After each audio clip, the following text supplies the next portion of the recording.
Mike Kelly. I now call this meeting to order. Roll call, please. Councilman Kugler. He's here. Councilman Dorminio. Here. Councilman Sedekis. Here. Councilwoman Mazer. Here. Council President Cook. Here, please stand for the salute to the flag. I pledge allegiance to the flag of the United States of America and to the republic for which it stands, one nation, under God, indivisible, with liberty and justice for all.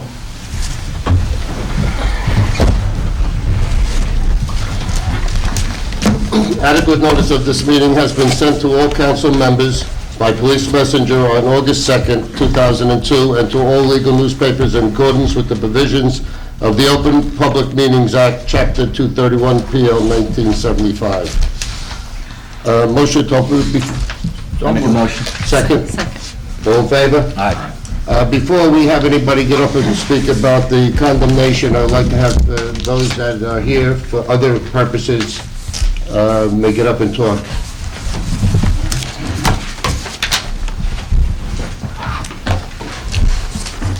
My name is George Job. Live on Grand Terrace, Saddle Brook for 45 years. And I imagine all the council members received in their mailbox today what I put in there concerning these here motorized scooters. Now, as far as I'm concerned, these motorized scooters are against the law.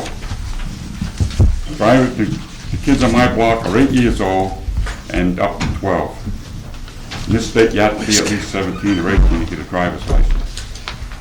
That's a motorized vehicle. There's no inspection on it, there's no lights on it, there's no brakes on it, and it's an accident waiting to happen in this town. I have 35 people last night that signed this petition concerning this thing, on my block alone. I understand it's a problem throughout the whole town. Now, what are we going to do? We're going to wait till when these kids get killed and then do something about it? I had a kid get killed in my block 26 years ago, all right? Hit by a car that was going very slow. I don't want to see it happen again. So, what I'm trying to get across to you, not only are they a problem, but we have on my block approximately 8 or 10 children that are under 2 years old. The mothers try to put them in for a nap. They can't get a nap because of these scooters running back and forth. We have 3 or 4 infants just out of the hospital on my block. I have a man on my block that's not too well. He's going to be dying pretty soon. Last night when I went to his house, he says, "Oh, thank God. Maybe you can do something about it." So I'm here to try to do something about it. And it's all over town, and I'm not the only one that's complaining about it. Other people complain about it, but they don't try to do anything about it.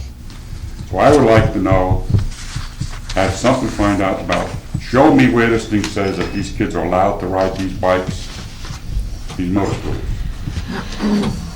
Now, can anyone answer a question for me? John? Yeah, I'm going to turn it over to Scott because Pete gave Scott a call this afternoon. This is a matter that has been a topic of significant debate, not only here in Saddle Brook, but throughout the state of New Jersey. And there's really a split of opinion on a town-by-town basis as to whether or not these motorized scooters, and I know exactly what you're talking about, sir, constitute motor vehicles within the contemplation of the statute, so as to require its operators to be licensed, so as to require the scooter itself to be registered, inspected, and subject to the rules of the road that any other motor vehicle would be. Now, knowing that this petition was here, I used the opportunity to refresh my recollection as to what Title 39 defines a motor vehicle to be. And it's not simply an automobile or a motorcycle. It's a motorized means of conveyance. Mr. Joe, for better or for worse, in a neighboring town, I sit as the municipal court judge, and we have this problem there as well. I have always taken the position in that town where I serve as the judge that these are motor vehicles. that the operators must hold licenses, that if you're caught operating these on the street, you should be summoned and prosecuted under the unlicensed driver statute. Right. It's also my opinion, in that setting, that these types of vehicles, because they are unregisterable, you can't register them if you wanted to, cannot be operated on the streets, the public streets of the community. If you want to use them on private property, that's the property owner's privilege to do so. But on public property, it's been my position that it must be a licensed operator operating a registered vehicle. You can't do that with these. Now, as I said, the opinions vary on a town-by-town basis. Some towns ascribe to this position, others do not, because they don't anticipate or did not anticipate that this type of vehicle fell under the contemplation of the statute.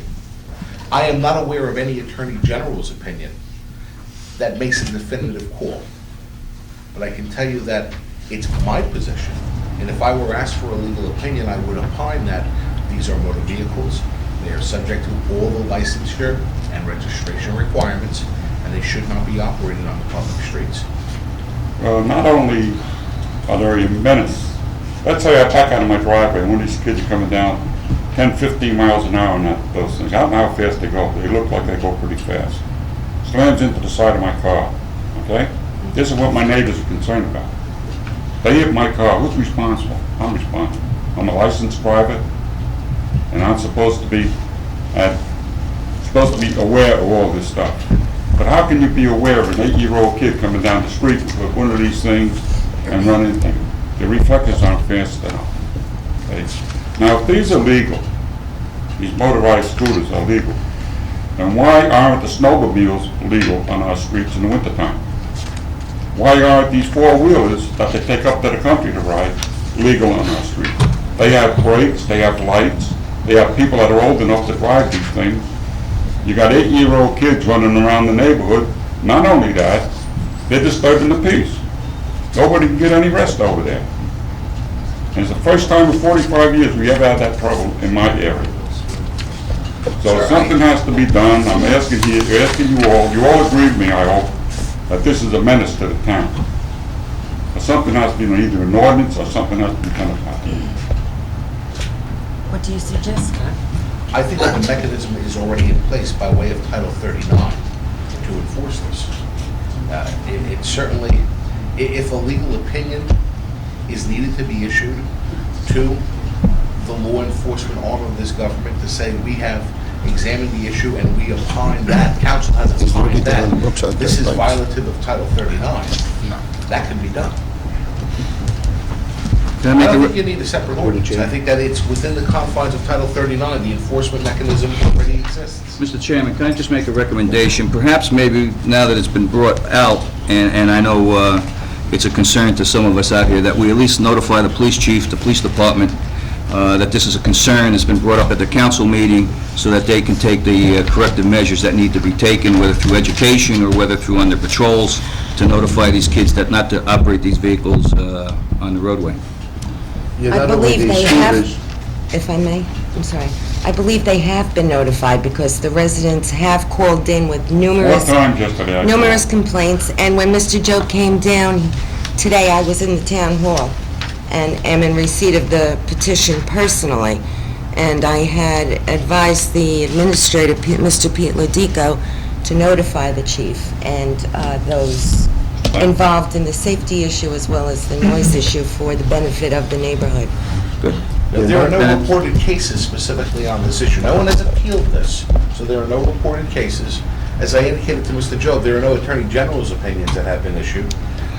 There is an economy of enforcement interpretation on a town-by-town basis. I know that some towns are taking the position that it does not fall within Title 39. But I believe it does. A gas-powered vehicle, whether it be a scooter or a mini bike or any type of vehicle that's operated on a roadway, has got to be, falls under Title 39 like you The suggest. language in 39 is as follows, quote, motorized means of conveyance. Right. That's the definition that the legislature has given us.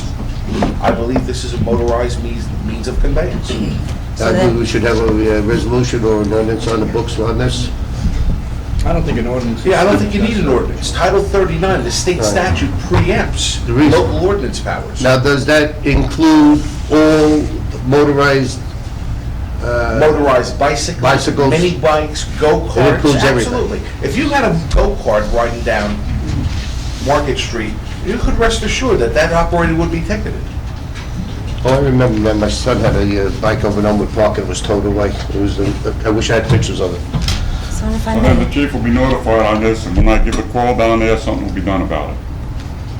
well, that's the question I have here before the attorney. Yeah. What jurisdiction would the chief have to notify his people on if the motorbikes are going down the local streets? What jurisdiction specifically can you advise You can impound the our vehicle. chief You can of They police? impound it. With that question. Because it is technically an unregistered vehicle. It can't be impounded. Well, then could you, in writing, I send would that be happy to opinion send that down to the opinion. chief of police so he can disseminate it to the force? Indeed. Thank you. And I could also even Okay. carry it a step further and advise what the statute provides as remedies, such as the power to impound because it's an unregistered vehicle. Now, are these permitted then to be ridden on the sidewalks? I would give the opinion that they're permitted to be utilized on private property. Sidewalk is not private property, that's the public right-of-way. So the answer to that would be no, not on So, sidewalks. Not on sidewalks, parks? That's not private property. If they wanted to go down to Saddle Brook Park, for instance, no, my opinion would be no. It would have to be private property, with the Then- permission of the property owner. Then the clarification also should be made in the summation to the chief. So no. I called Peter yesterday from my home when this thing all started. It's been going on for like 3 weeks. Peter could hardly hear me. I'm speaking to you from the Indy 500. I got these kids racing up and down my block here. Something has to be done with it. That's what I mentioned to Pete.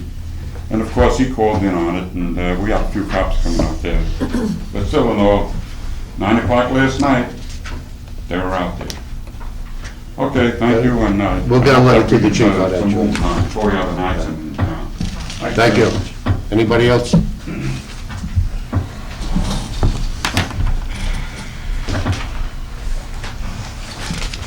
Good evening, Mayor and Council. State your name and address, please. My name is Mike Oshansky. I live at 435 Victor Street. I'd like to ask the town tonight for a little assistance with a problem that's new to me, but not for my fellow neighbors. Some of them are here tonight. I've lived in Saddle Brook for over 15 years and recently moved from Stonegate condos to 435 Victor Street. When buying the home at Victor Street, I had no idea that there was such a problem with the drainage system directly in front of my home. I have recently experienced a 20-minute downpour, which was only 20 minutes, and I couldn't believe what I saw. Technically, the entire street became a lake, and slowly moving towards our 4 homes that are majorly affected by it. The fire department closed the roads. The police were directing the traffic. It seemed to be quite a mess outside of just our street. If the rain continues more than 20 minutes, it looks to me like the water would definitely come inside our homes. I've been told by my fellow neighbors that this has been a problem over at Victor Street. I would like to know if the town can assist us and remedy this problem. I did bring some photographs of a couple Fridays ago when we had the rain, just to leave with you. Basically, we're all just asking for some assistance. I've invested a lot of money into this home, and I'm still doing so. And before I go any further, I don't want to see the home become underwater.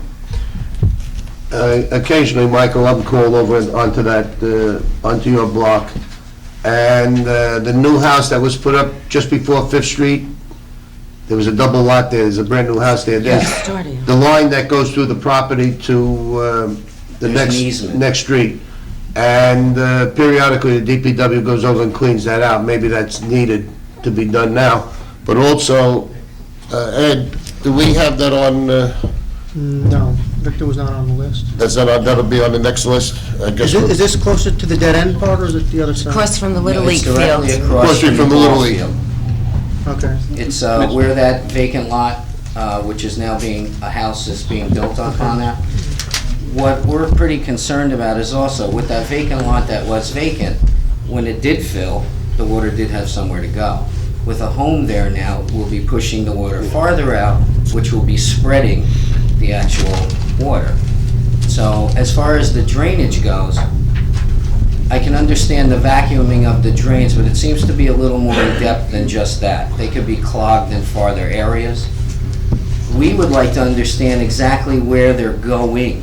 Is it going over to where Fifth Street is going? Because that's also not any better. So we just want to understand how we can all come to a conclusion and fix this. Well, we've just started a program and several streets are being taken care of now, and we'll continue the program. But I would like to go over with Ed, if you could go over there and check that out sometime this week, the rest of this week or next week. Yeah, no problem. Mr. Kugler has If history. I can say something, please, no matter what, Ed's gonna go and look at it. It's not gonna be corrected. And please, don't take me that we don't wanna do anything. You happen to be maybe 6 or 8 inches higher than the lowest point of Saddle Brook, which is by the Fifth Street pump station, if you know where Mako Yes, By thing 46. is. right. That used to be an open brook right there. Well, he keeps telling me, I gotta say, that was an open brook. And that brook goes to the back by the railroad and makes a 90-degree left-hand turn to go underneath Route 46. For some reason, we cannot get the county or state to clean the culvert along the railroad. Then we go underneath Highway Cinder Block, which in my opinion, they illegally piped in, and over 40 years is probably clogged completely. So the water on Fifth Street is not going. Amroyd that just left may be your only hope. Amroyd, I understand, is trying to sell their property or convert it to townhouses or whatever. Amroyd in the early 50s used to blow up at least once a month. And then they would build it. And they kept building and they kept building because we had no laws or rules in there. And they never piped, and when they did pipe, they went up and over structures that was in the ground instead of under the structures. We cannot get the water from Victor Street to flow south. Your water should be flowing south. Your water right now is flowing underneath Market Street through a private right-of-way between that Bagels and Beyond place and the Chinese restaurant. There's a driveway there. Are you saying it flows through It goes the across Market easement? Street. That's where it's going now. It goes from your backyard underneath Sylvan Street, makes a 90-degree left-hand turn to go where the bagel place is, the doctor's. There's a driveway. Well, we put that, the DPW put that drainage in several years ago. That drainage ties into the Market Street drain, then it goes into Dewey Street and eventually winds up into Saddle River. And most of that brook is probably cleaned. I don't know what's happened now by Albany Street where they're putting that new home development, and that's where it's going. It's desnagged from Passaic What- Valley. All right? What I Completely can- open, Eddie. What I Okay, so Completely open. it's not clogged on that side of Market Street, but you can't get to it because you're almost on a flat plane because you're so low.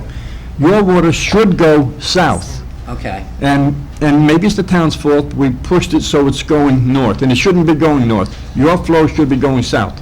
the pipe that is in that easement is only about 4 inches wide. It is totally inadequate to I handle the agree. amount of water that is going in That- that that's- area. That's why Eddie can come in and say he'll give you a bigger pipe, but I think the bigger the pipe, you're going down lower. If I'm, you gotta be the highest you can to get that water out, and you're probably, like I say, 6 inches higher than the lowest point of Fifth Street, Uh-huh. which is down by that paint factory in Highway Cinder Block. But believe me, the flow in front of your house has to go north. It's going south now by necessity, by the weight of the water pushing it, but you're last in line. Okay. So everybody else has to get through before you go. So, please, I don't want to say we're not going to do nothing for you. Your only hope, and all the people here that are in that area, should hope that amyloid gets out of there. John, through the chair. Michael, if I may add also. Yes. We have a project before the planning board right now to build 60 to 66 units at the end of Victor Street, okay? Facing the westerly direction, Sylvan and Victor. It's preliminarily before the planning board, and then there has been some discussion throughout the community, but no formal applications about the potential of amyloids having been sold and possibly being turned into residential. I can assure you, the planning board is addressing very avidly and very carefully the drainage situation in that area of town. They're very concerned about, as Eddie said, that the clearance and the piping heading south, and that we as a township not being able to get the cleanup we needed. Through the times of the planning board meeting, as this application has been coming in, many planning board members have requested of the developer that he contact the railroad and they are totally on top of it, because we are concerned genuinely on that board of the impact that a new development will have to the flow of the waters. Oh, Now, Ed, absolutely. if you can add anything to... Are they making any headway with that? Well, we have a special meeting coming up in about 2 weeks, where, I believe so, or maybe next Tuesday. And you are aware of the discussion that has ensued and how important that is to the development of this project and the future impact. Okay. So it's not out there not being considered. It's just I don't hard know to- if we can extend it that far, as Eddie said, the direction of the pipe, the way it's running. I don't know into the future the jurisdiction that we'll have with the developer and this project.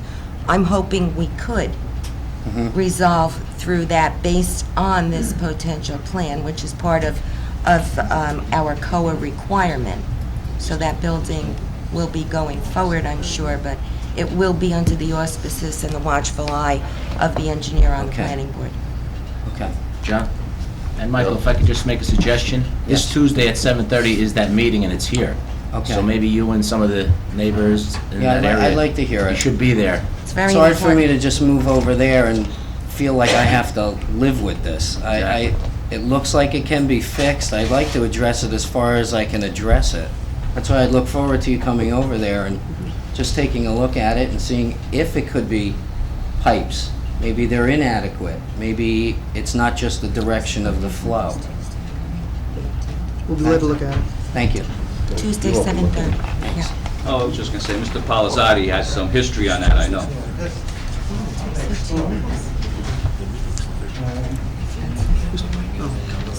Yeah, I'm Bart Palazzati. I live at 431 Victor Street.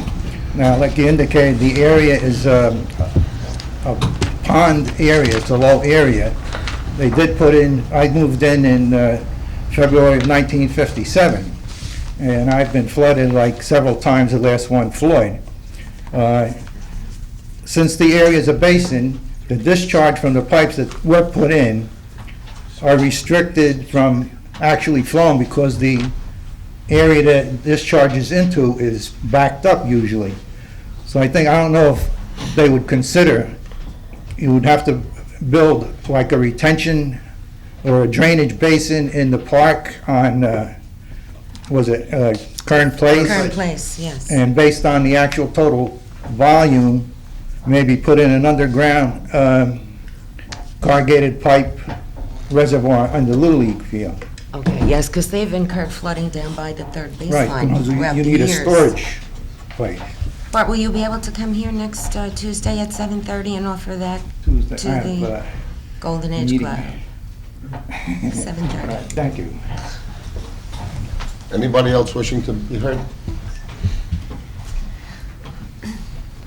Hi, my name is Anna Kalin. I live on 505 Hobson Avenue, and I've been having problems with my neighbor stating to cut my trees.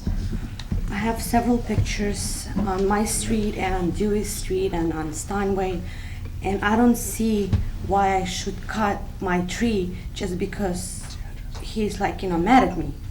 He's been very abusive. I got contacted by Charles Canariato, and he told me to cut that tree. I have several pictures, and I don't know really what to do, because, I mean, like, this tree been there since '89. John, which address? What's her address? What was your address? 505 505 Hobson. Hobson Avenue. May we have the pictures, Well, please? what I think she's talking about, the trees extend past the 20-foot, so people coming out of the driveway, right or wrong, I don't know, I think what you did, trim it high so they This is can the come tree out. they want me Now, to that's- cut. Exactly right. Yeah, no. Now that I'm seeing it first. Now, Well, It we'll show looks these like to a the forest on attorney, the bottom. If they and would let the trim it attorney high, see it'd be the all right. version. now, if anything extends over onto his property, he could cut it. That's It's the not that, question. It's from the bottom of Do the the trees tree. extend on your It's neighbor's nice though, I've property? seen it. No. They He don't. She's got a nice states that yard. when he backs out of his driveway, it blocks his view, which is not true, because I saw the way, I mean, like, when I was standing at his driveway, I still could see it. How many feet off the curb is the It tree? appears to be about 3 or 4 feet off. It's underground. Oh, okay. And, Man, here's the root of the problem. That, and now, I see what you're getting at by way of, other trees that appear to be located close to the curb itself. But there has to be a setback from the curb line in order to afford clear view. That when Mr. Canariano says that these trees are located within the sight line, I believe he is correct. yes, I agree with I you and believe with that he him. is correct. And the nature of the tree that we have here is such that the foliage is low and would really exacerbate the sightline situation much more than a typical tree where only the trunk is exposed. Would it be possible just to cut the branches enough to, It should be. because he told me, Yeah, I I mean, see like, that. he left me several messages, he left me the cards, and I he think the told me tree to is cut nice. it down or remove it, and, I mean, like, this tree been there since '89. So far, I had no problems, all of a sudden I have a problem with this neighbor. I mean, like, I don't know what to do, I would really. say to cut the branches.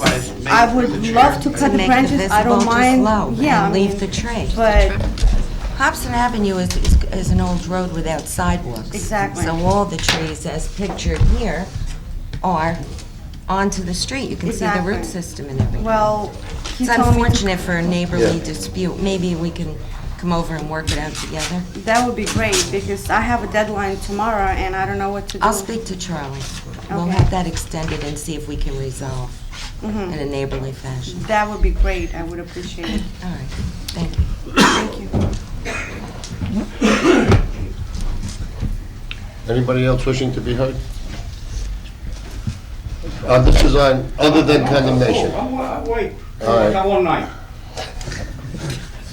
Before I go to the public on the condemnation, I would like to have the attorneys make a statement from the business we had in court this morning. Did we win? You did? Yep.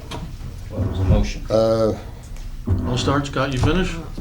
I will defer to you. Go right ahead, and if there's any pop-up that's left, I'll throw my 2 cents in. Ladies and gentlemen, for those here on the Mount Laurel case, 2 things to advise you of. In the first instance, there was a hearing today in court in which the plaintiffs, those seeking to build this housing in the township, sought to preclude the township from using a defense. That defense is certain of the properties designated for Mount Laurel development for low and moderate income housing have been previously condemned by the town for purposes of a DPW and a recreation facility. That's 20 and 40 Sampson Street. The plaintiffs attempted to prevent that from being utilized as a defense to their action. The court denied that, so when we go to trial, which is now scheduled for September, the township has its defense, and if you will, its offense, the condemnation intact. As a consequence of that, there has been a decision by the builder, the plaintiff in this case, to no longer pursue a settlement posture. That means, in one sense, for purposes of settlement, there's no settlement offer on the table according to them. They decline to pursue, participate, or discuss settlement. Certain legal issues arise from that, which Scott Sproviero and I, as township attorney, will address. Maybe there's a settlement, maybe there's not, but there's no settlement now. There's no settlement to discuss. There's no settlement on the table. And for those of you who are here to discuss settlement, you might want to consider that change in circumstance. The fact that no one wants to talk about settlement means that in September, as trial will progress, it will likely be an all-or-nothing decision by the court.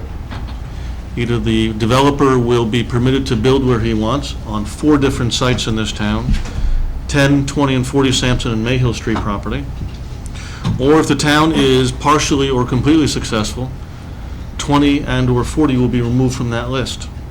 That's really the only option the court has at this point on either/or circumstance. Other machinations on the litigation side continue, but for purposes of this evening, we don't have a settlement to talk about. Scott? Richard, just to follow up on what you said, we'll be commencing a trial on September 23. Now, there are a series of issues that the court has to decide. What the court has already decided, and this is important to know, is that these developers are entitled to build sufficient units to provide for the Mount Laurel low-income housing obligation. That's already been decided, and as we argued this morning, it's really not a question of what. The court's already told us what's going to be built, and that is enough housing to provide for 128 low-income units. The real question is how and where. The township's position is that because we have designated 20 and 40 Sampson Street for purposes of the DPW and the recreational facilities, that this developer can't touch those properties for purposes of building the low-income housing units and the market units that he would be entitled to by way of this developer's remedy.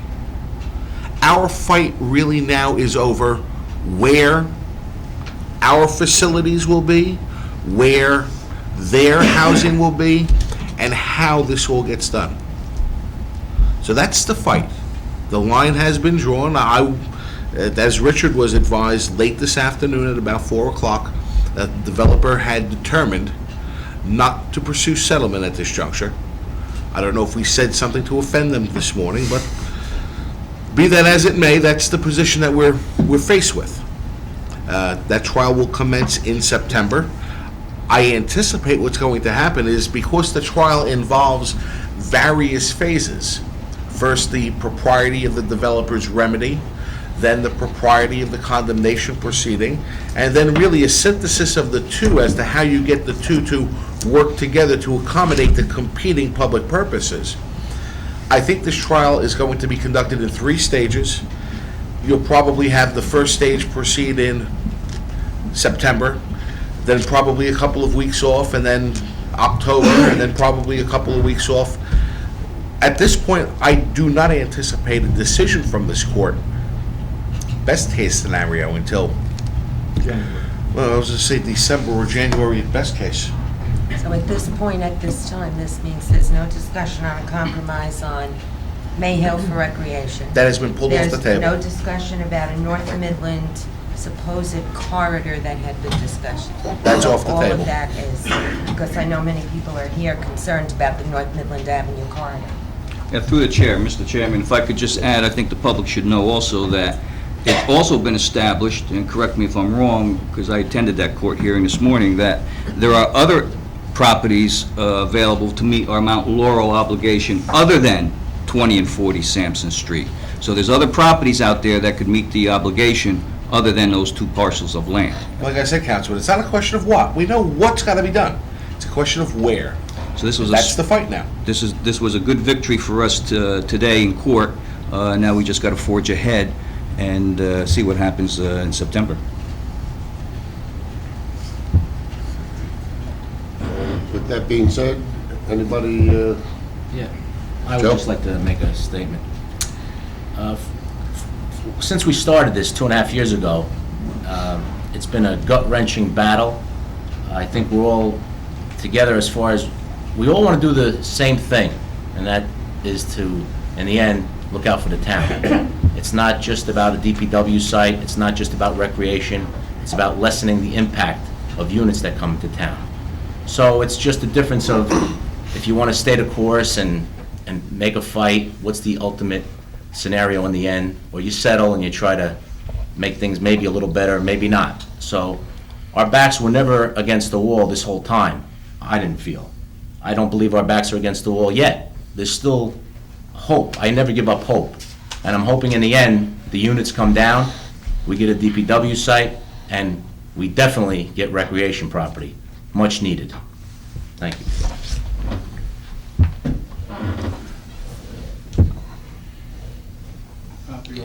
Yeah. Joe Koenig, Alberta Drive. I have two questions, one for Mr. Sproviero. What is could another property in town, whether it be owned by Mr. Obal or someone else, be condemned for the Mount Laurel to bring that into the mix if there were other properties? Or when we talk about other properties, are we talking about other Obal properties or just any other property that we could go ahead and Joe, direct your satisfy? questions through the chair. Okay, through the chair. The question is whether we can condemn other properties. For Mount Laurel purposes? Yeah, like warehouses or whatever the case may be. Scott, if you could answer that. Thank you, Mr. Chairman. Mr. Koenig, it's a difficult question, but let me answer it as simply as I can. In May of 2001, the court granted both developers, not only Obal, but the senior living contingency, their right to satisfy the Mount Laurel obligation. In doing so, what the court has said is, township, you had the past 20 years to do this. You didn't do it. And now, because these private sector developers have sued for the right to do it for you, they can and they will. So for the town to designate parcels of property for condemnation, acquire them, and say, Judge, we solved the problem, I'll build it for you tomorrow. It's too late for that, Mr. Koenig. That we cannot do, because the court has recognized those developers' rights to stand in the shoes of the community, to do what has not been done over the course of the past several decades. So that approach cannot be pursued. Now, when the court says there are other available parcels that will be evaluated to determine whether or not they are appropriate for Mount Laurel purposes. Well, our position is we know where the DPW should be. It's where it is. And we have designated that, and we have enacted ordinances to acquire those parcels by condemnation. If the court were to determine that the town was absolutely correct in its exercise of its eminent domain power, and that power operates to supersede these developers' rights to construct the low-income housing, then 20 and 40 Sampson could be excluded, and the developer would have to utilize other available parcels of property. What we believe the court masters, who is a professional planner, he's a third party that was appointed by the court, he was at our last meeting here in July. What we believe his report says is that even if you don't use 20 and 40 Sampson Street, there are other sufficient properties existing in the township capable of satisfying the Mount Laurel need. Now, that may require the developer to utilize other undeveloped parcels of property, or may require this developer to acquire properties which he currently does not own. But the ability to find and develop vacant property in the township, other than 20 and 40, does, in our opinion, exist. And quite frankly, that's what our argument's going to be. You don't need to use these pieces of property. We have already staked our claim to that, and we did that prior to the initiation of your claim for Mount Laurel development rights. Our claim should survive. That's our theory. And we believe that there is sufficient property that it can be achieved. The Mount Laurel obligation can be achieved, notwithstanding our utilization of the Sampson Street properties for the purposes that we've stated, DPW and recreation. I hope that answers your question. It's a difficult question to give a straight answer to. Not that I'm trying to be evasive, it's just a very technical response. Thank you. Through the chair, Joe, was your question with regard to that taking of other people's property through the condemnation proceedings, that was under the settlement agreement? That could have happened? Potentially, yeah. Potentially could have happened. So yes, it could have happened, say up on that northern end of Midland Avenue, that properties could have been taken under the settlement agreement. It's my understanding now that that settlement agreement, after much discussion and fighting, is now torn up. So we no longer have that and have to worry about that, because that was a concern that we had. So that's off the table. And thank God it is off the table at this point in time, as far as I'm concerned. So I think that's what you were alluding to when you said, can we use condemnation proceedings to take other people's property and give it to the builder? Under that agreement, that's what that said. We would condemn the property, give it to the builder, and let the builder build. That wasn't something that I would have agreed to. And that's what the fight was about on many of these points that were negotiated. Thank you. I just want to add for the record, that agreement, we were far from an actual settlement agreement. The writing in there could have been changed. I mean, as far as taking anybody's property, we're on record, no residential property. We still had to fine tune it a lot, so we all had the intention that we don't want to take anybody's property. So I just want to make that clear. We didn't want to hurt anybody in the community. We wanted to try to get the best deal out of this as we could without hurting anybody. Okay, John, one more question through the chair. I'm not sure, I think I understand from what you just said, the connection between our initially trying to take these properties through eminent domain and then the lawsuit that came afterwards. I'm not sure, what I've never been clear about is whether, why they wouldn't why the lawsuit taking for eminent domain would not have superseded and gone on separate from anything, any type of basically blowing chaff into, to obstruct the goal of the township by filing this Mount Laurel lawsuit, which is a builder's remedy and not a people's remedy, obviously. It's not, this is something, this is about money. So. I wish you sat on the Supreme Court, Mr. Koenig. Well, it has, through the chair, John, please, because I really would like to educate myself on and the rest of the people on the Mount Laurel. Has the Mount Laurel decision been challenged in New Jersey? Your question is just so timely. Not only has it been challenged, there were 3 cases decided by our New Jersey Supreme Court that were issued last Friday that not only upheld but put new and sharper teeth into the Mount Laurel scenario. When you say, this isn't about the people, this is about money, I personally agree with you. Unfortunately, the 7 guys with the black robes who sit on our Supreme Court have analyzed it this way. Municipalities, when given the responsibility to provide for low and moderate income housing, have failed to do their job.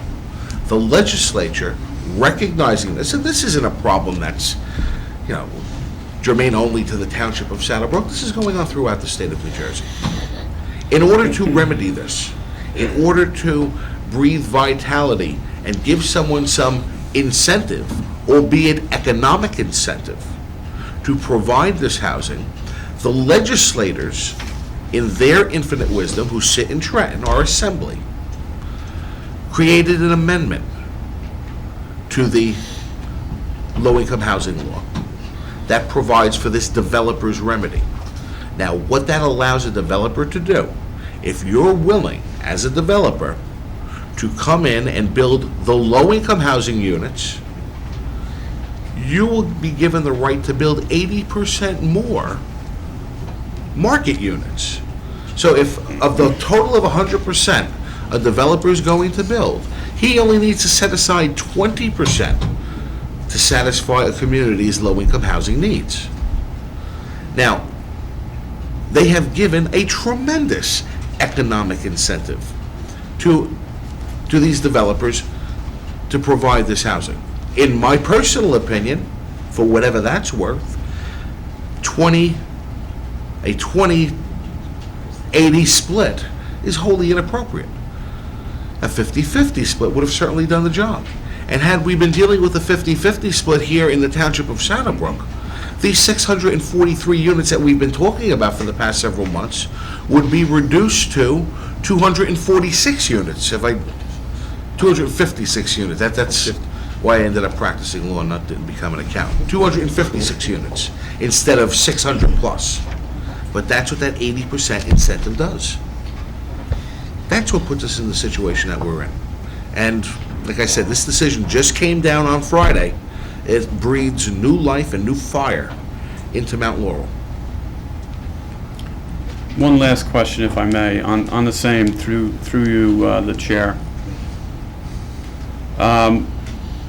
What implications and what decisions have come down dealing with the issue of the infrastructure of the town? In other words, we're forced under Mount Laurel to provide this housing. Why or how are we going to provide the infrastructure, the drainage, the water, the schools, the influx of new students? Is there any formulas, anything in case law about how these things are, considered fairly for the community that it impacts most? Mr. Canning, I continue to search for an answer, and I continue to search the language of these three new cases, because conceptually, they embrace the issue of municipal infrastructure, and I keep looking for some magic words there that tell me that the developer will not only share in the responsibility, but bear the responsibility.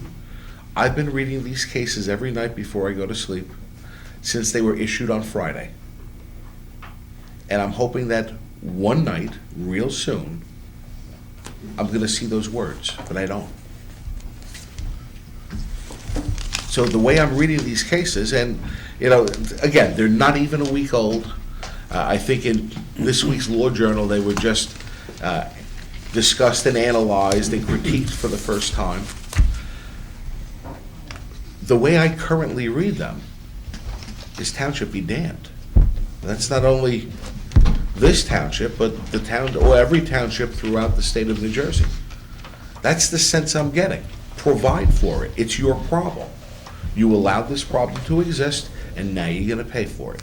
That's the attitude I'm sensing from this Supreme Court. And it's a very pro-developer trilogy of cases that they just dropped on us on Friday. The timing is really remarkable, but here we are. So I don't see much hope with respect to that issue in these cases. And these three cases are now the law. You can take your past Mount Laurel cases, 1 and 2, throw them out. These are the three cases that count. These are the cases that the judges are going to be turning to define our rights and these developers' rights. Just to go back a moment, you asked the question about, we've condemned it. How does their right trump ours? Well, the cases have held all along that the developer's right to provide the low-income housing and the provision of this low-income housing for the public is not only a constitutional right, it's a constitutional imperative. The courts have traditionally, when viewing condemnation versus development rights, say that the development right is paramount. Now, as we argued in court this morning, we have a very different case here. In every other case, and there have been literally hundreds, some reported, some not, throughout the state to enforce a developer's rights, in scores of situations, the town would respond to a developer's initiative to designate property for Mount Laurel purposes by seeking to condemn it. In this case, this is the only case that I, Mr. Kapner, and Judge Mecca is aware of, where this township entered into a bona fide, good faith condemnation initiative before the words Mount Laurel were ever breathed from anyone's mouth. The core initiative, the real impetus here, was the acquisition of these two parcels of property for bona fide public purposes.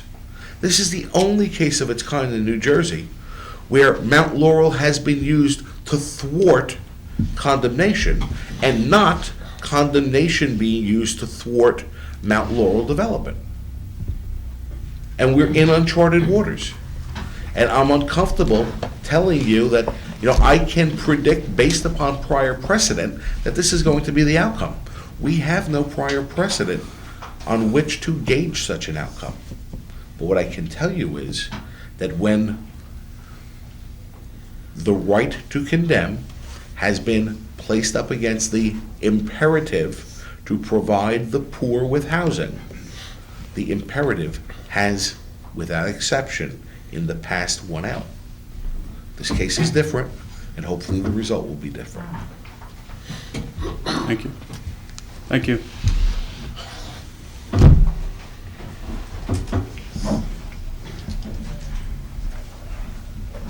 Hello, my name is Florence Santalucia, 305 Evans Place, Saddle Brook. I'd like to congratulate you all on your victory this morning. It sounds like it's going to be good for Saddle Brook, hopefully. But I'm here because I own a parcel of property on that north corridor, 527 North Midland Avenue, and I would be affected by that settlement. So what I would ask is that you consider the people, the property owners that have been there 100 years, Mr. Bergan, the Russell family, and myself, when you finally do get to court in September, and stay strong for us, because personally, I would be affected doubly because I live at Evans Place, which backs up to Midland, and I would have a more difficult time getting on to Midland in the morning trying to go to work. The traffic there is horrendous. The UPS trucks come barreling down. I've been there for 38 years. I have never seen it so bad. And through the chair, I would ask that perhaps you do a study of Midland Avenue in that area to see just the speed of the trucks going down. I know you can't stop them. It's a county road, but you can slow them down. And I would ask that you try to do that. I do wish you luck. I know it's a tough job, and I'm counting on the majority of the council here to do the right thing for all the people of Saddle Brook. Thank you. As far as I know quite well on the speed of the traffic coming down. As a matter of fact, just recently there were a couple of bad accidents, especially going into the convenience store. Also with the UPS trucks, they're supposed to do the speed limit and they're supposed to go to the traffic light, and yet they cut through Shepherd's and the rest of the roads, which we've been trying to stop. Lastly, when we had the North Midland Avenue corridor there, one of our things was that no homeowner would be involved in a loss of their property in this condemnation. But now, since the deal is off the table, North Midland Avenue doesn't play a part anymore, does it? It's not on the table. No corridor. So there'll be no North Midland Avenue on there. Excuse me, I know it's off the table, but this is going to be a long court case, and we don't know what's coming back on the table. You're right. So I just want to make sure that you understand. Oh, I mean, definitely. it's not only me, I have a lot of neighbors, and a lot of people are going to be affected. From Market Street to Quick Check, that's a big chunk of land. Through the chair. Mrs. Santalucia, you can rest assured that coming from me, I will fight tooth and nail any developer who wants to build and overbuild in his community. and that includes Northern Midland Avenue, that northern corridor. I will fight it till as long as I'm up here on this town council. I also researched some of the Northern Midland Avenue corridor, it doesn't even fit a redevelopment plan according to the statute. If you read the statute that is quoted in that now defunct settlement. But rest assured, you have my commitment that I will fight tooth and nail any developer over developing in Saddle Brook. Well, thank you. I have confidence in Actually, all you have of the you. commitment of the whole council, Thank you. I presume. Well, Anybody else wishing to be heard? In the back?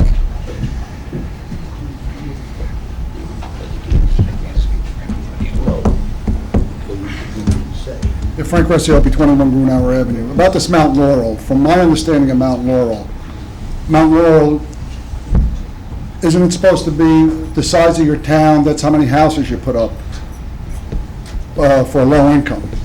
Now, my question is he the only developer that can build these things, or if somebody has a piece of property, can they come in? Not right now.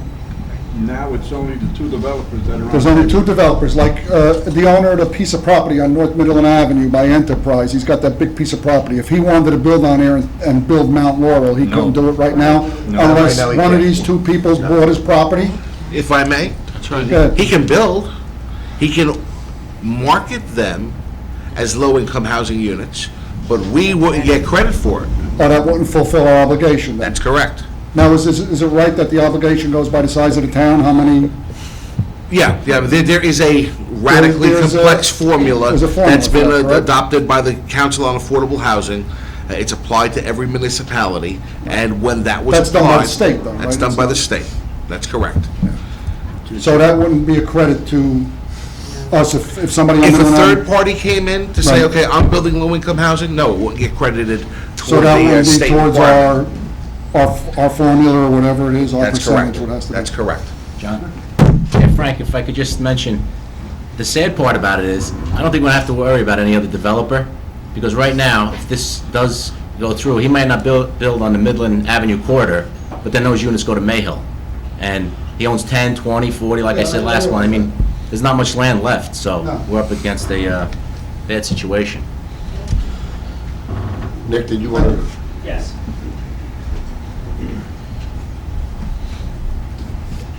Nicholas Willie, 518 Leicester Avenue. One question. I want to know, listen to all this tonight, is there still a chance in court that we walk away with no property at all? Sure. Yes. Thank you. We could walk away with nothing. No 20, no 40, no nothing. Yeah. All right, so how is that a good victory for the town today? Because we can't get 20 and 40. They wanted to take that away from us.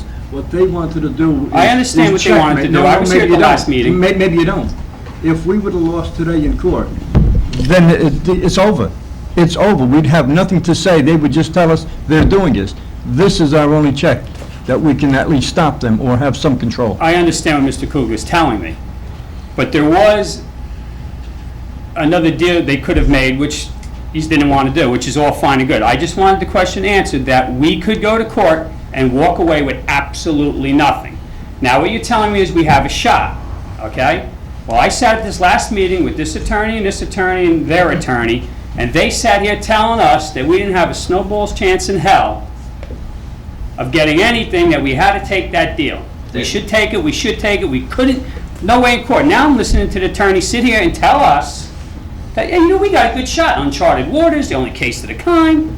Well, I think these gentlemen should have known that last time. And that's not to knock the attorneys, but don't sit here a month ago telling us we don't have a shot, and now you're sitting here telling us we have a good shot. through the chair. Let's make up our mind here. Now you look at me. Sir, I still don't think we have a good shot. You still think we have one or not? I don't think we have a good shot. Then where was this a great victory today for Well, the town? as Mr. Kugler has pointed out, they went for checkmate this morning. If we lose this morning's proceeding, we have no case whatsoever. We have absolutely no prospect of acquiring the properties we've designated. And you know what? This council last month made a decision, and it was a difficult decision to make, not so much with regard to the substance of the settlement, but to discuss the settlement in public.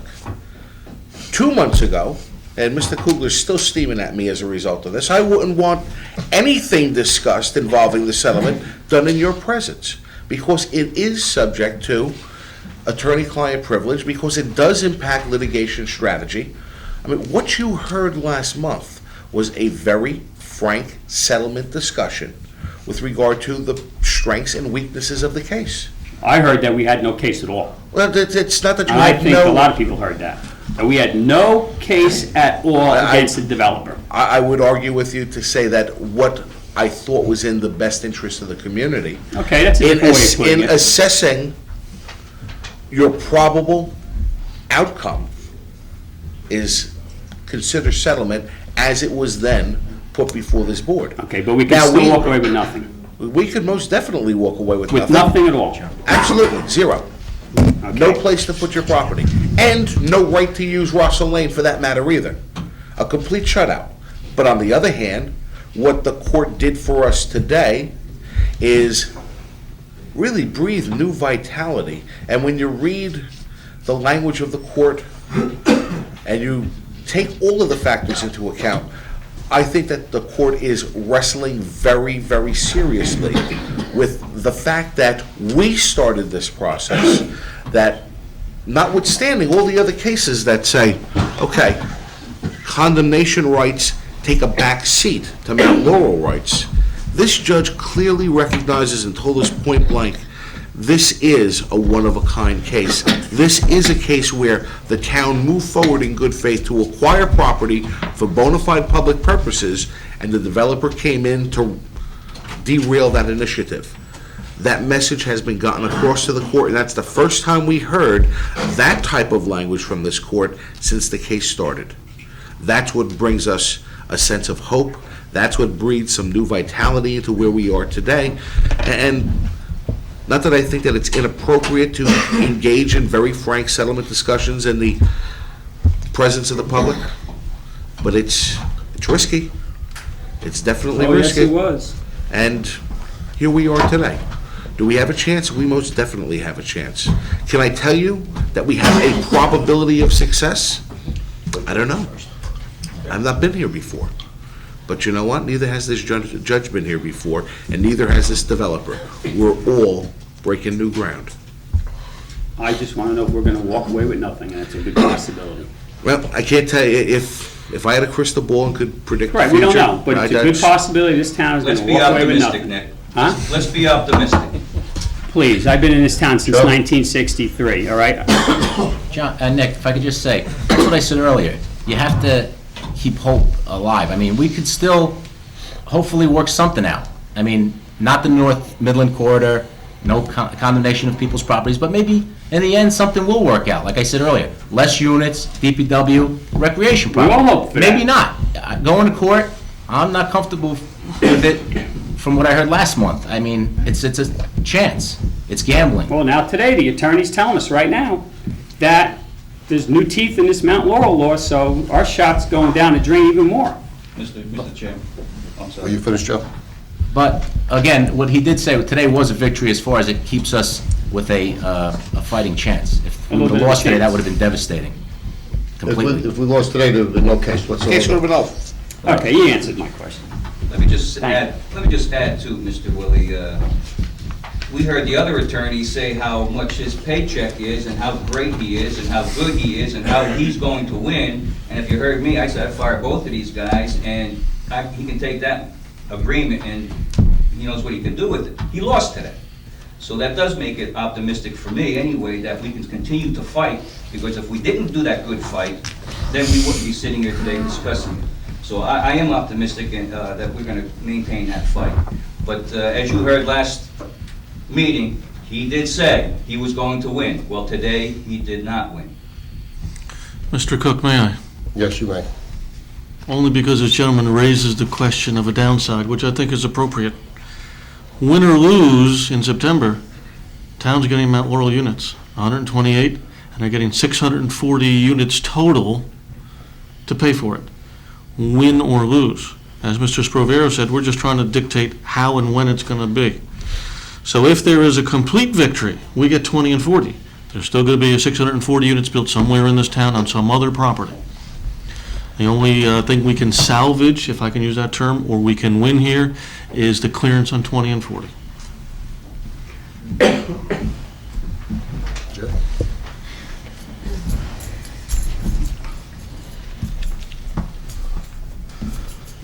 I'm trying to get everybody up to the microphone, one shot, and Yeah. then time permits, we'll have the second round. Jack Altemus, Gilman Terrace. Following up on what Nick just said, again, we're at three scenarios. Again, through the chair, I'm addressing the attorneys. We can win at both, 20 and 40. We can walk away with just 20, or we can walk away without anything. Is that the scenario right now? That's how I see it. Without a settlement prospect, that's your only choices. And there's no chance of getting 40 and not getting 20. Yeah, 40 that's is, not going to happen. 40's the baby brother here.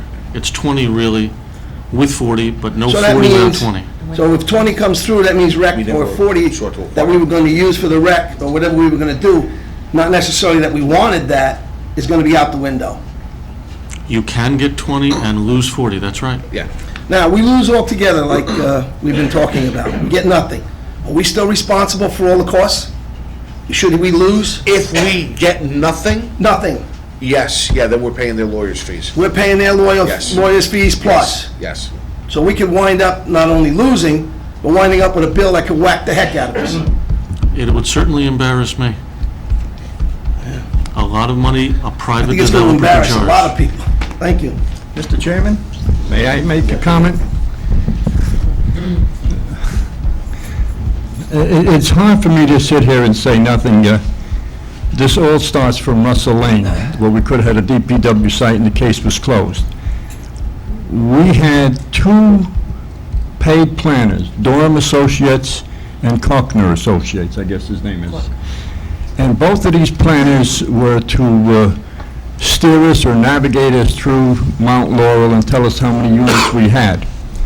The first one was Dorman. He recommended, or he studied Saddle Brook, and we paid him for the study, and it came up that we would have 16 units for low and moderate housing. What we did in those years, that's going back to 1985, we zoned a parcel of land on the corridor, Midland Avenue, but it was in what we call the depressed side of Midland Avenue, which would be from Outwater Lane right up to Route 46. And in doing so, we designated an area for all you old-time people, Castle's Ice Cream or Golden Mustard, the old American Legion building, and the two junkyards as part of this particular overlay zone, which would create multi-story townhouses. Instead of 2 stories, we went as high as 3 stories. And I think we even had a increased density because of this. We haven't presented all our case in court, and someday we probably will, but regardless what it is, when Durham said 16 or 18, we started. When Cochner came in, he did the same evaluation, and his numbers rose to possibly 26 as the maximum that we would need. And before both of these people come in, the state designated Saddle Brook to have 129 units.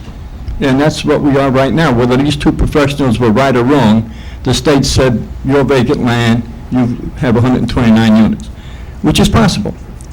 But we have the land to put it there, and that land has been there since 1985 for anyone in this town to come in and put up these units. Nobody ever did this. Because we lost an agreement on Russell Lane, we condemned a piece of property on 20 Sampson Street. And we subdivided that 20 and 40, so we can have 20 for DPW and 40 for recreation. I did not vote for that, and I'll explain my vote. His key, or his jewel, so they say, is 20 and 40. That's where the bulk of your multi-story townhouses are going to be, 4 stories high.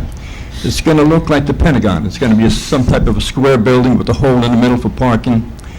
Those people that live on the east side of Sampson Street will probably not see the sunlight. And I only say that jokingly because when I was mayor, they wanted to put up a 15-story building by the Marriott Hotel, and people on Oxford would tell me, if you passed this, you would never see sunlight again in my windows. And possibly they were right. But I don't want to get into that. But if we condemn and are successful, and Nikki over here says we're going to lose everything, but if we are successful in taking 20 and losing 40, He cannot put his jewel, what he talks about there.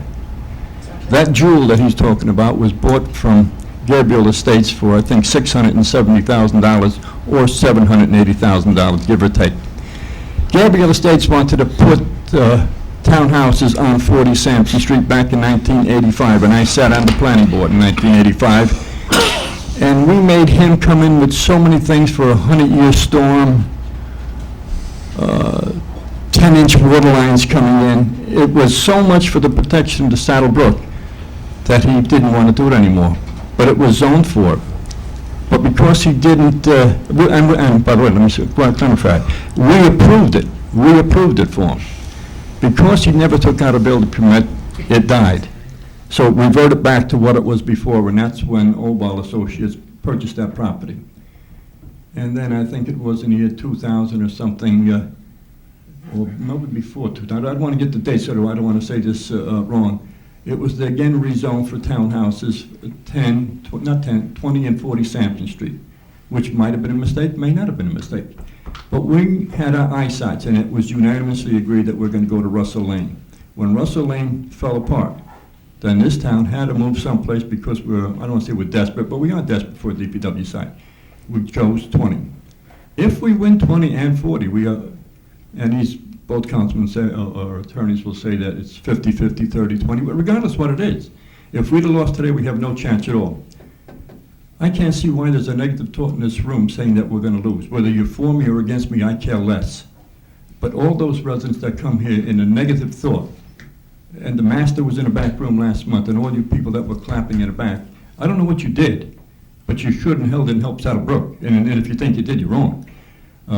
I didn't speak too much in front of him because I know I'm going to go back on the stand and they'll grill me from now until God knows when, and I don't care. I'm prepared for him. Fortunately, the good Lord gave me some kind of memory that I can memorize or know what I did 10 years ago, 5 years ago, and so forth. And what I said, it was a year ago that we had there, last August that we sat there. He'll probably ask me the same questions and we'll go over it at the same time again. But I want to express a thought here. Let Mr. Santler say that you can talk about settlement and it's off the table now, and all of us agree that it's off the table now.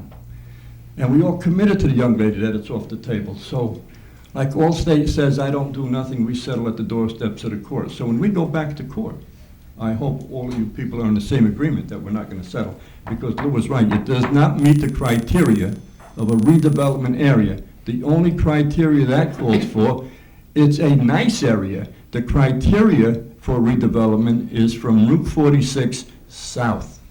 And that's where this whole thing started. When we were talking about it, it was certain areas, 2 of them happened to be brownfields. And I'm sure everybody in this audience would clap again if someone's to buy these brownfields and clean up the mess. But that's where we are today. So please, when you come here, and I don't mind criticizing, I don't mind being television and you're knocking the town that we should do this, we should do that. It's a race against, do we want recreation or we're going to lose recreation? Well, we're gambling on this here thing. And we're paying professional people to protect us. And I don't think that we should air out our differences here in public about our court case. We can air it out politically if you like me or you don't like me. It's immaterial. But I think we're all on the same boat. We're all in the same army. We're fighting against this particular developer, right or wrong. There's not one person on this council that said that we shouldn't fight. The mayor has said we shouldn't fight. She said nothing on this. So where are we here today? We're unanimous, I assume, fighting for this. And if I'm wrong, then I think a resolution is ordered when we get back to the regular business to say, let's settle. Because Nick Willie says that we've got a chance to lose everything. You have 5 people up here. It takes 3 people to authorize the attorneys at this meeting, go back to those people and say, we're willing to settle for what you want. Amen.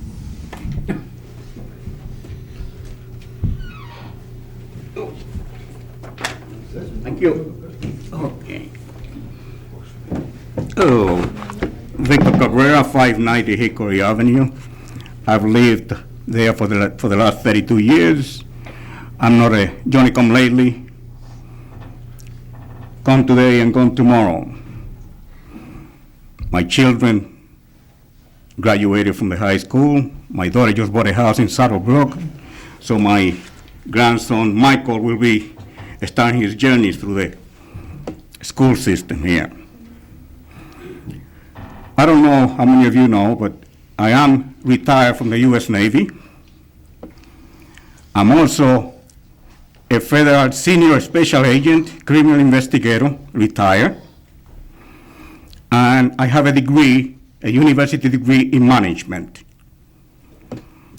Now, this meeting tonight reminds me of a story I heard about Noah Webster, the guy that wrote the dictionary. Seems that he got caught while kissing the maid. He got caught by his wife. And his wife said, "Noah, I am surprised." To which Noah replied, "No, my dear, you are amazed. I'm the surprised one." And I have to admit that I'm amazed tonight, I'm really amazed tonight to see the openness with which you have discussed these matters. And my question is, why didn't you do that before? Well, the answer is simple. The only reason you're probably doing it tonight because so many of us complain about you not doing it before. And I would like to congratulate Mr. Dominio and Mr. Kugler for standing by and standing firm as you did while everybody was caving in on that council. I congratulate you because today's ruling at least give us a shadow of a hope. Is that right, Mr. Spoviero? Through the chair, of course. I'm sorry, Mr. Guerrero. Is that correct? We at least have a better chance today than we had. We have a better chance today than we did yesterday. Yes, Absolutely. I thought so. But the fact is that the predicament that we find ourselves in today cannot be laid at the feet of Obal. Obal is a businessman, and Obal was only providing himself with the advantage of the law gives him. That's all he was doing. If I had been in his position, I would have done exactly the same thing. And if any of you have been in his position, you would have done the same thing exactly. So, to blame him for all this predicament that we find ourselves in is absolutely wrong. Our predicament was caused by the one fact and one fact only. The fact that you, as a council, never submitted an affordable housing plan to COA, isn't it? Is that so? Had you submitted that plan to COA, we wouldn't have any of these problems. Isn't that correct? You're absolutely right. Thank you. That's the only reason we are in this predicament today. Now, Mr. Cook, addressing to you now as a president, why didn't you submit a plan? I had no idea of the COA since I've been on the council.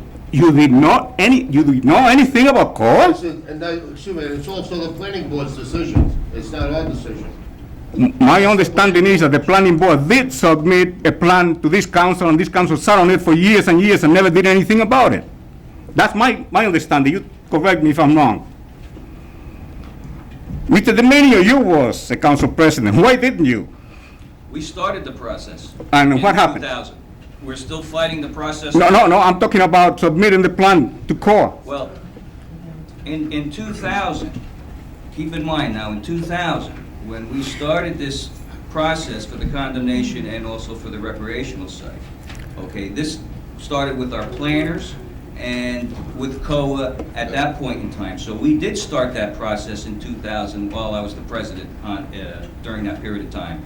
And we're still fighting it today. And the counselor can tell you that that's a planning board matter that goes before the planning board for the planning of the future of Saddle Brook. So we started that process in 2000.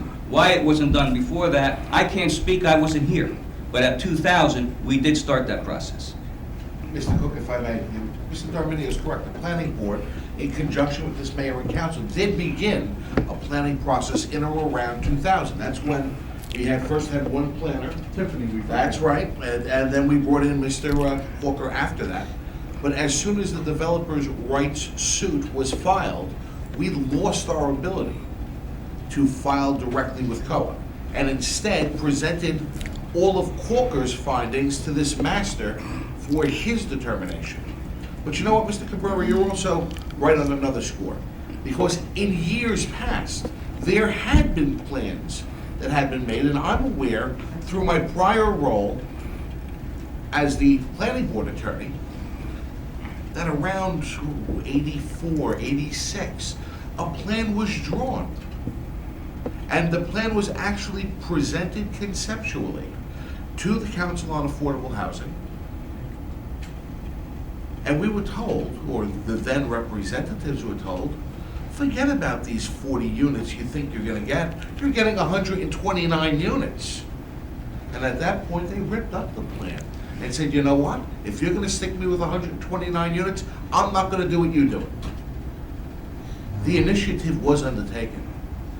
The state rebuffed that initiative and said, Saddle Brook, you're not getting any breaks, you're getting every unit that we say. But that's as of 2 years ago. No, that was, I believe, in 1986. In And I 86? believe that application was actually walked down to Trenton by a former councilperson on a reveille.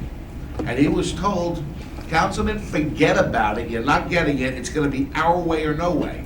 At which point, Dr. Ron Reveille said, forget about it, I'm ripping up this plan, and you're never From the gonna see it." planning, he was on the planning board at the time, I remember. Yeah. Yes, yes. And that's what I believe happened. So it's not that this town did nothing. This town made efforts back in the 80s, in the early 90s, but we were getting nowhere with Trenton. But would you agree with me that had the plan been submitted to COA, we wouldn't be in this predicament that we find ourselves today? You'd be driving the bus at least, there'd still be all these units, Right. but you wouldn't. But we wouldn't be in the It would predicament. only be 128 units as Right. opposed to 80%. Yeah, that's the point I want to make, because I want the people to know exactly what's going on, because evidently the people don't know about this. All we needed to do was submit a plan to COA, and this predicament would have gone out the window. Is that correct? Yeah. Thank you.